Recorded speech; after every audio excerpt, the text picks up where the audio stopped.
I kept this secret to protect them. I suppose that's the easiest way to begin, even if it took me a lifetime to admit it to myself. At my age, mornings arrive quietly. I sit by the window, watching the light stretch across the floor, and I think about the things I never said. The words are still here, they always have been. They just learned how to stay silent. I wasn't always a quiet man. Once, I filled rooms with plans, opinions, laughter that came too fast. I worked hard, believed in effort, believed that if you showed up every day and did your part, life would eventually meet you halfway. I built a family the same way I built everything else. Carefully, with intention, and with more hope than certainty. From the outside, my life probably looked ordinary. A job that paid the bills, a home that never changed addresses, children who grew and found their own voices, a marriage that lasted long enough for people to stop asking questions. Nothing dramatic, nothing worth writing down. And yet, the heaviest things are often invisible. The truth is, there was a day when everything I believed about protection and love collided. A day that still returns to me in fragments. The sound of a door closing. A sentence that was almost spoken. A decision that formed in my chest before my mind had time to argue. I never talked about that day. Not with my wife. Not with my children. Not with anyone who might have asked why I became quieter afterward. More distant. More careful with my words. I let them assume their own explanations. I let silence do the work. When you're younger, you think silence is empty. You don't realize how much it can carry. I grew up learning that love meant stability. That protecting the people you cared about meant absorbing the weight yourself. My father never explained his choices. My mother never questioned them out loud. That was the language of care back then. You endured, so others didn't have to. So when the moment came, I did what I had been trained to do. There was a problem. Not a scandal. Not something that would make headlines. Just a truth that would have changed how they saw the world and how they saw me. A truth that would have demanded conversations I didn't know how to guide, answers I wasn't sure I had the right to give. I remember standing in the kitchen that morning, staring at a small crack in the wall near the sink. I had fixed that wall myself years earlier. I knew exactly how it was supposed to look, and yet there it was, imperfect, noticeable once you paid attention. That's how the truth felt. Manageable, maybe. But once seen, impossible to ignore. I realized then that telling the truth wouldn't just unburden me. It would burden them. It would introduce doubts where there had been certainty. It would make them question moments that were already safely stored in memory. So I chose not to speak. At first, it felt like control, like strength. I told myself I was being selfless, that I was sparing them confusion, disappointment, worry.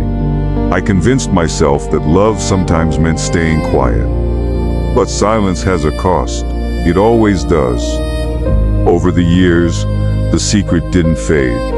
It settled. It changed how I listened, how I responded, how close I allowed myself to get. I became careful in ways I couldn't explain. I avoided certain conversations. I redirected questions with a practiced ease that fooled almost everyone.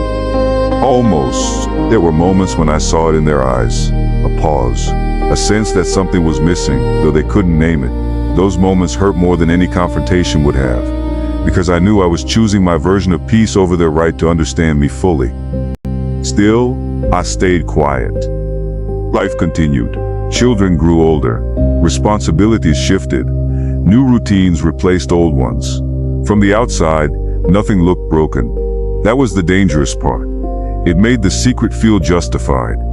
If nothing had fallen apart, then surely I had done the right thing. But inside, I carried it everywhere. I carried it during celebrations, when laughter filled the room and I felt like a guest in my own life. I carried it during arguments, when I bit my tongue not because I was wrong, but because speaking felt too close to revealing more than I was ready to share. I carried it during quiet nights, lying awake beside someone who trusted me completely. Trust is a fragile thing when you're holding something back. As the years passed, the opportunity to speak didn't disappear. It just became heavier.